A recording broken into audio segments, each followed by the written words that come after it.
Hello and welcome back to another GiantSlayer TFT ranked meta video. Today we'll be doing a review of the ranked meta for patch 12.9. Despite being a for fun patch, 12.9 has managed to arrive at an overall well-balanced meta.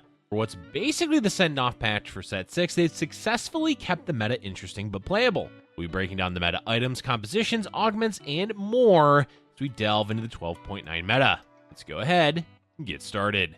Before we begin, please don't forget to click the links in our description. Give your support to everyone who helped make this video happen. We host many TFT shows and tournaments with plenty of exciting content to come. Be sure to also follow our GiantSlayerTV social media pages. Alright, let's get back to the video. Let's begin this ranked recap by covering the meta items and opening carousel. As usual with any meta, item priority depends on a few factors. First and foremost, player preference is always going to be the most important. If you're the type of player that forces a few compositions, chances are it doesn't matter what the meta is, you're going to pick the components and items that fit those boards. And that's completely viable to do, just keep in mind what your game plan is at the start of any game. The second factor is in regards to the meta itself. What types of compositions are doing well? The SparkNotes answer is AD and Flex boards are at the top of the meta. AD compositions use similar items across each of the carry champions, which usually ends up being Last Whisper and Infinity Edge. Those two items can be played on Sivir, Aurelia, Jhin, Draven, Jace, and Jinx, plus any low-cost item holders like Senna, Ezreal, or Tryndamere. Flex items are a bit more vague because it mainly comes down to what your early board is. Slamming early items to gain an advantage is a great way to play Stage 2, but the control you have over components and units is limited. For example, Locket is an amazing early game item, especially with Enchanters and the Augment Ardent Sensor. Without those key pieces, then the Locket ends up being a bit of a waste because the Chain Vest could have instead been used for Bramble or Sunfire. In general, the easiest way to figure out flex items is anything that can be used without overcommitting towards a particular direction. This usually means frontline and utility items. Frontline can be Bramble, Warmog's Redemption, or Sunfire. Utility is slightly more nebulous because utility does vary depending on the state of the lobby. Zeke's Herald is probably the best all-around utility item because it fits well on any board, including AP. As for component priority on the opening carousel, again, player preference does play a key role here, but it's also safest to aim for a sword, glove, or bow. Those three components build into practically anything you may need later on, and each can be used early on in the game for various items. Rod has fallen a bit out of favor due to the Morellonomicon nerfs, and Tier is far less valuable because AP comps aren't doing as well compared to AD. So the best option besides the initial three components we listed is either Chain Vest or Belt for defensive item openers. Overall, the item meta hasn't changed much in 12.9. By far the largest change was to Morellonomicon, as the nerfs have basically turned it into a dead item.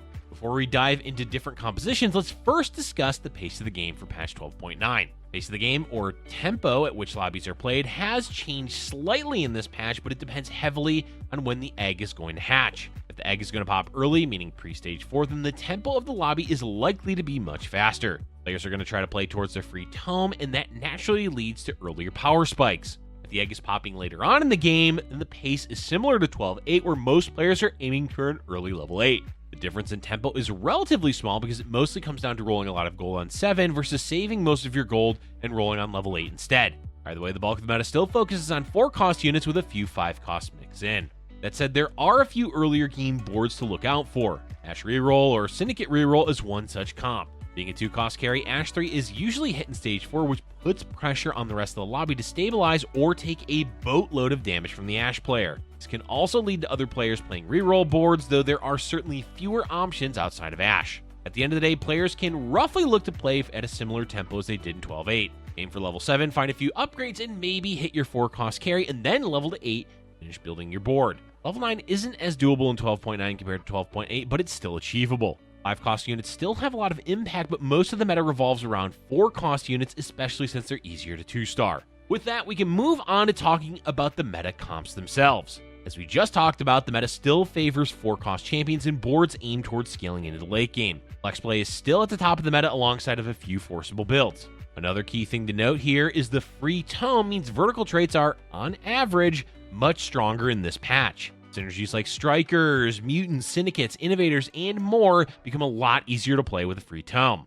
That said, the easiest way to go about navigating the meta is playing off of a 4-cost carry alongside what options the tome gives. Another facet of the meta to take into account is the buffs to Enchanters. Enchanter has always been a viable splash trade, but with the buffs to its scaling alongside with a few champions being buffed means it's playable beyond just splashing in 2 units. Even full Enchanter boards are viable right now. Because of that, AP compositions have fallen off in the meta, though they aren't completely unplayable. Renata is also played less often due to the Merlin nerf, meaning AD boards are even stronger. That pushes the meta towards 4-cost AD carries. Champions like Sivir, Aurelia, Jhin, and Draven are the most commonly used.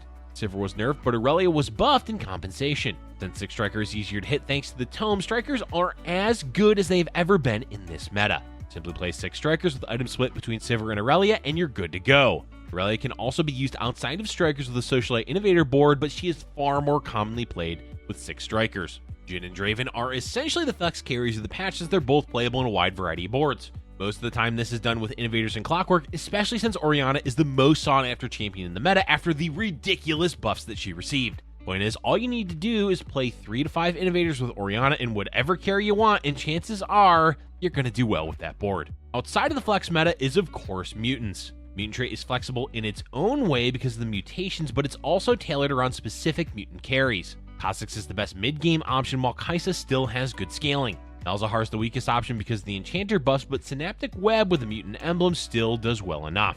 Key for any mutant board is the tome, because most of the time having a mutant emblem is what elevates the synergy to the top of the meta.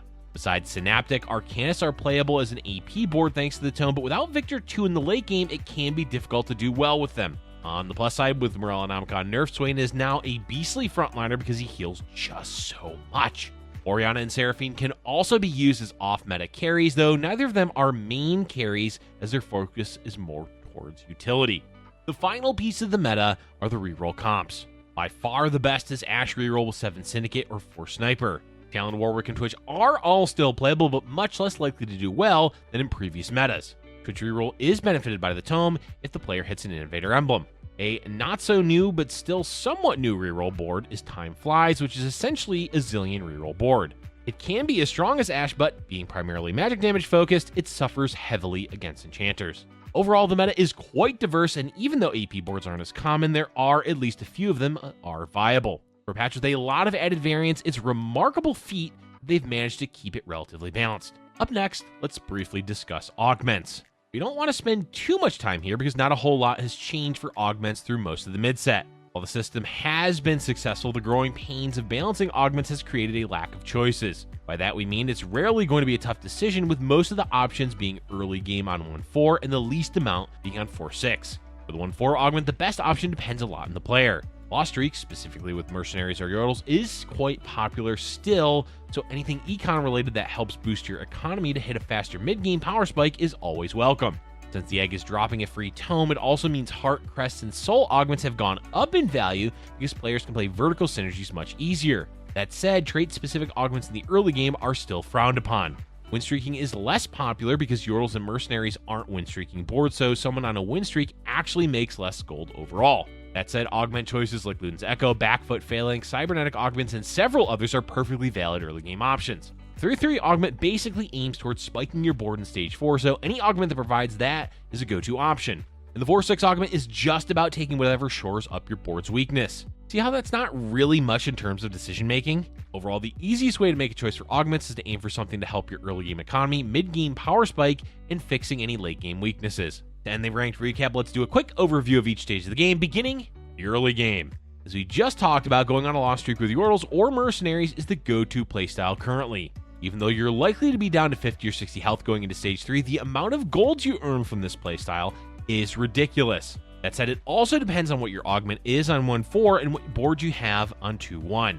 If you can win streak, we do recommend it simply because it's easier to play the mid and late game with high health. There's less room for error, and on average, a player with high health in Stage 4 is more likely to end up placing in the top 4 than someone with low health and a better economy. Either way, the early game is all about maintaining a streak, whether that's winning or losing. Mid-game begins in Stage 3, where, for the most part, players can just skip right through. Those that started off with a lost streak should spend a bit of gold to try to stabilize, or they can skip the leveling to 7 early to try to hit 4-cost units before the rest of the lobby. But in general, not a lot happens in Stage 3 unless you're playing a reroll board. Stage 4, on the other hand, is a lot more important, and the current tempo of the meta revolves around leveling to 7 on 4-1 and rolling a bunch of gold. The reason for this is that you want to hit a 4-cost carry to build your composition around, ideally in conjunction with whatever emblem your free tome provides. There are also a lot of contested 4-cost units, with the two best being Orianna and Braum.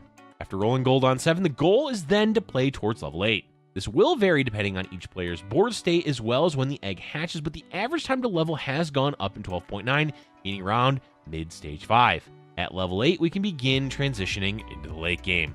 From here, it's all about stabilizing your board by rolling for upgrades. 5-cost units definitely play a role here as well. Jace is key for Innovators. Silco is one of the best splash champions, and niche units like Kaisa and Zeri can be used as carries. Keep in mind that 2-starring any 5-cost is difficult to do at level 8, so don't rely too heavily on them to stabilize your board.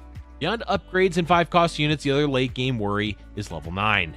It is doable, but also perfectly valid to spend all of your gold at level 8. Weigh the options you have, and if level 9 can provide a meaningful spike in your board strength, then aim to do so.